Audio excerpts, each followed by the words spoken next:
Welcome to Wichita Liberty TV with Bob Weeks.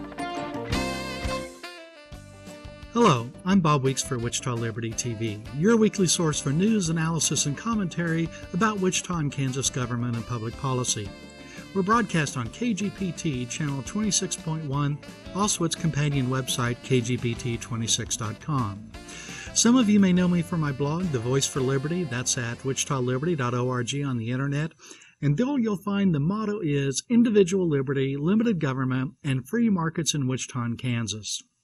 So I cover things that may not be covered by the Wichita Eagle or other television stations or radio. Or if we do cover the same news, I'll do it from the perspective of economic freedom, limited government, and individual liberty. Because these are the things that are important, and these are the things that are so often under attack by our governments, be it at the federal, state, and local level. So visit wichitaliberty.org if you would. You can subscribe to the email newsletter I send 2 or 3 times a week. And if you'd like to contact me, you can find my email address and telephone number there, or just remember bob.weeks@gmail.com.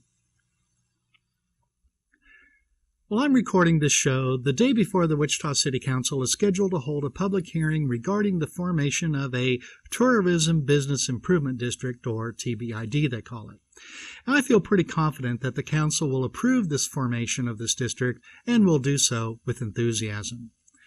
Now, the main characteristic of the proposed TBID is that it will add 2.75% tax to most hotel rooms sold in the city of Wichita. These funds would go to the Wichita Convention and Visitors Bureau to be used to enhance that agency's marketing efforts. The tax is estimated by city officials to raise $2.5 million per year. So what's the motivation of the city's hotel operators to agree to this added tax on their product? It's free money for them, and they get to blame someone else for the tax. That's it.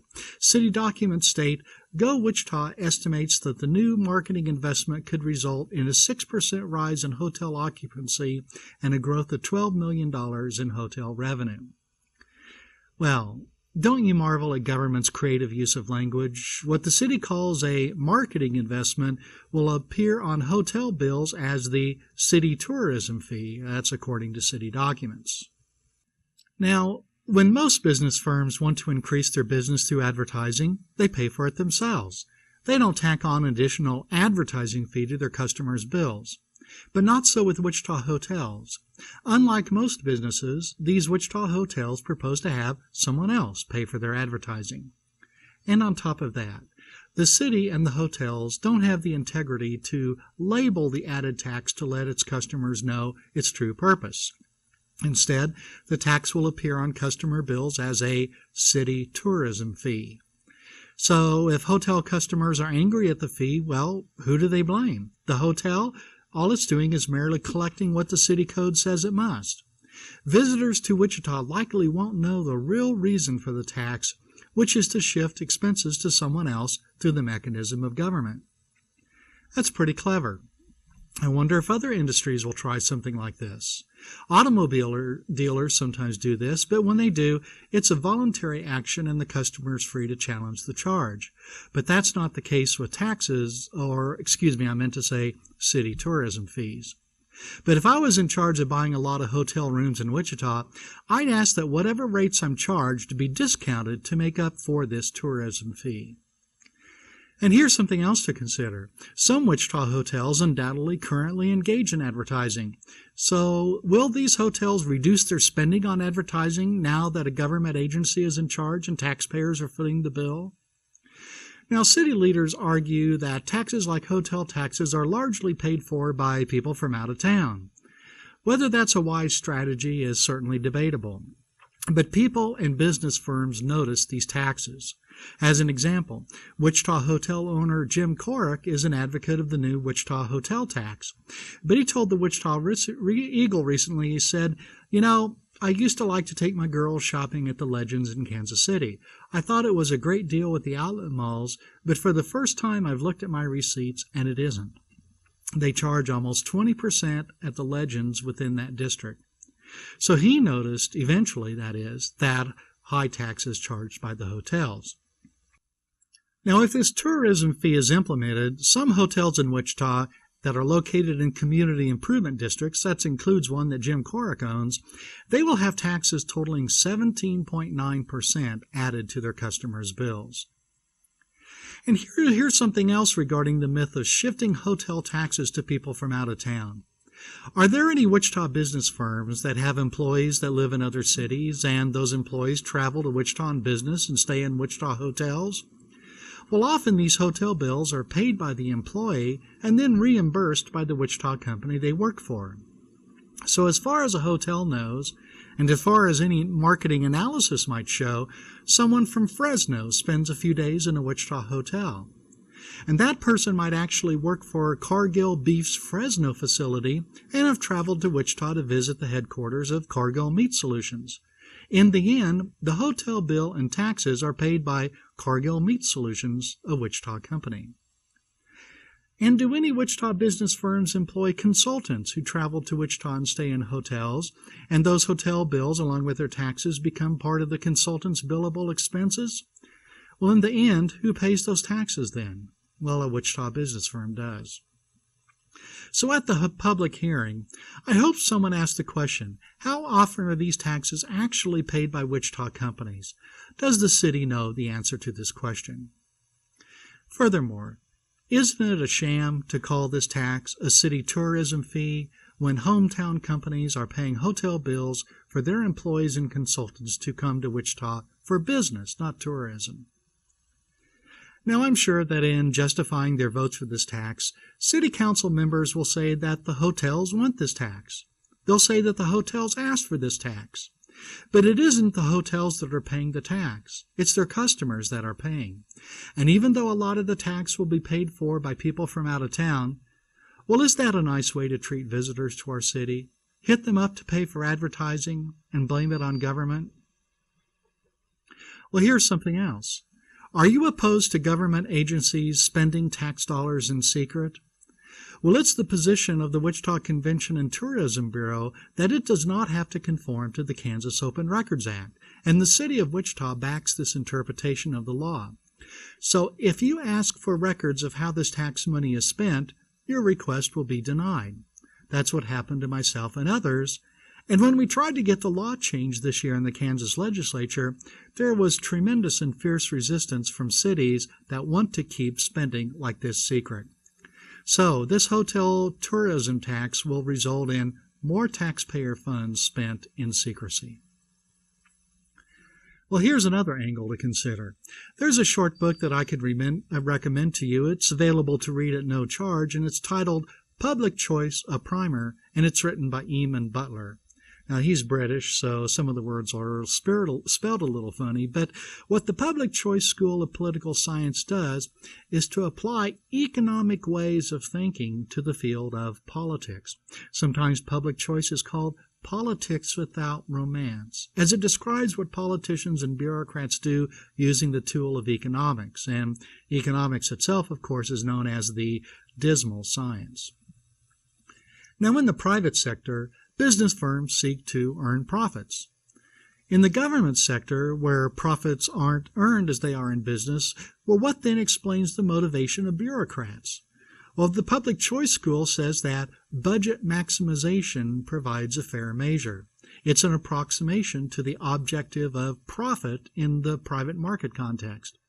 And it provides a simple proxy for all the other things that go along with a large and growing budget, such as job security, promotion prospects, salary increases, and so on. Well, we see these characteristics revealing themselves in the formation of the tourism business district that will collect and spend some $2.5 million per year. We see a government agency headed and staffed by government bureaucrats seeking to expand its budget and power, all at the expense of taxpayers. And there's something else about this meeting that will take place on March 11th. Some city council members may not be present. It may be that up to 4 members will be in Washington attending a National League of Cities conference. That would leave only 3 members present in Wichita to attend the meeting. Now, the Wichita City Code defines a quorum as a majority of the members elect of the council who shall be authorized to transact ordinary and usual city business at any city council meeting. Well, that means 4 members are necessary to have a quorum. But the city code does not say anything about whether those members must be present in the city council chambers or if they may participate remotely by telephone or some other communications method. But generally, assembling a quorum by including remote members is not legal. It's not allowed in the Kansas Legislature and also not in the United States Congress. Now, if you've seen Season 2 of House of Cards on Netflix, there's a dramatic episode based on this principle. So will the March 11th meeting of the council be legitimate in the sense of having a quorum present? Well, maybe not. We don't know at this time. The city may realize, however, that there is a problem, as the agenda packet recommends the council take this action: open the public hearing for public comment on the creation of a TBID, receive public comment, close the public hearing, and direct staff to return with an ordinance if appropriate. Now, generally, a meeting like this would have the recommendation to close the public hearing and pass the ordinance. So the city may contend that the March 11th meeting is only for the purpose of conducting a statutorily required public hearing. Any actual lawmaking and ordinance passing will be done at a later meeting. Whether this makes the meeting legal, I don't know. But it does mean that the city is treating this public hearing as having less importance than the actual voting on a new ordinance. That goes along with the impression that many people have of public hearings that the Wichita City Council holds. And that is, the council members don't pay much attention to the public anyway, preferring instead to listen to special interest groups and their cronies.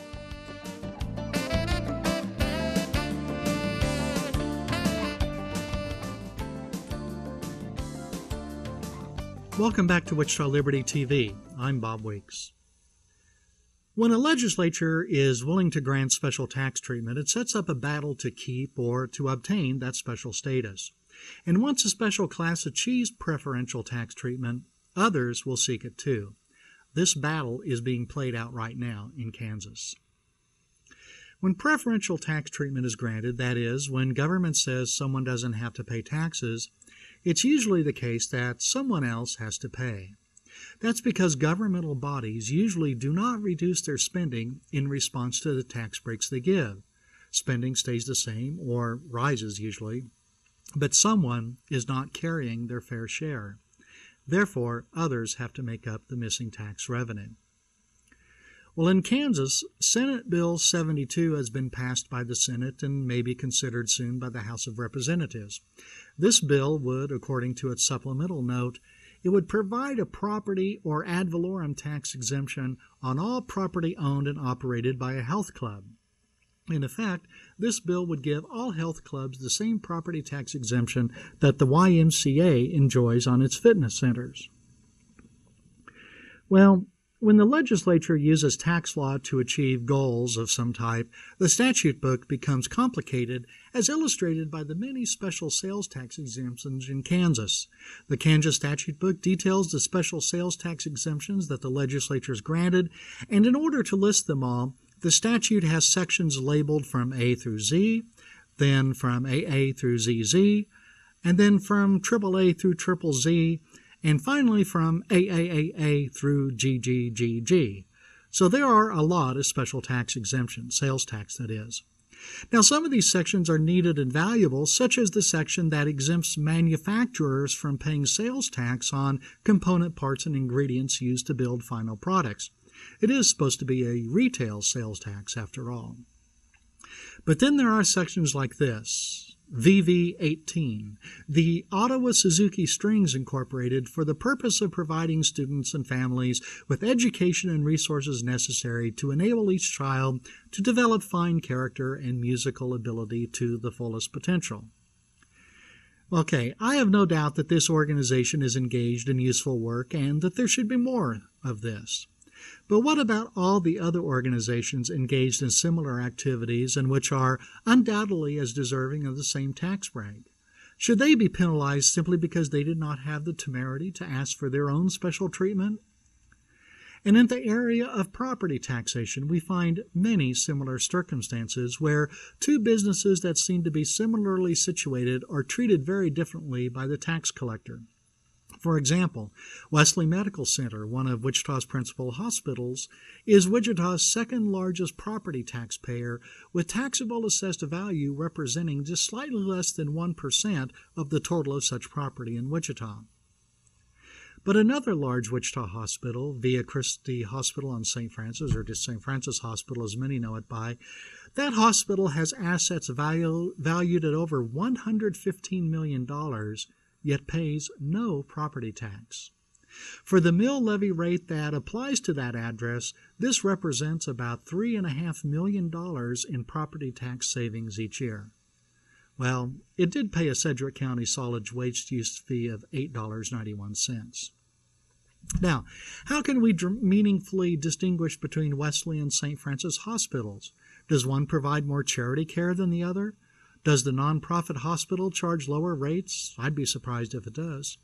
Does St. Francis Hospital impose less of a burden on city and county resources such as fire and police protection than does Wesley Hospital? And what about this? Since Wesley attempts to earn a profit and St. Francis purportedly does not, does that make Wesley evil and St. Francis saintly? And this is really peculiar.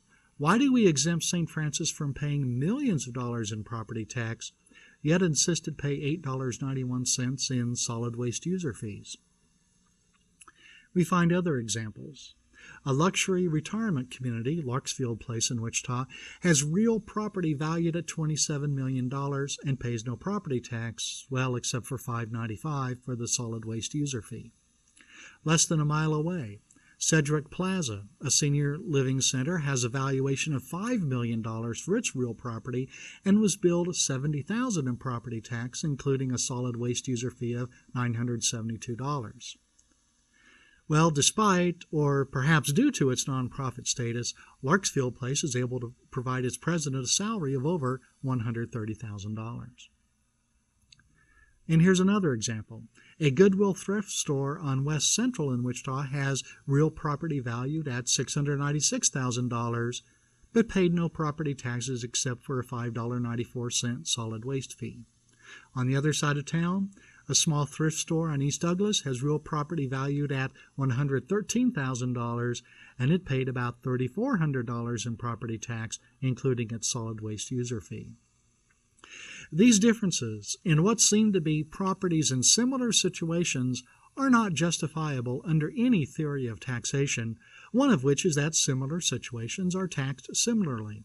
So the YMCA's fitness centers are difficult to distinguish from others in Wichita, except for the YMCA's rarefied tax-exempt status. You've heard of the slippery slope, and here's the danger we face.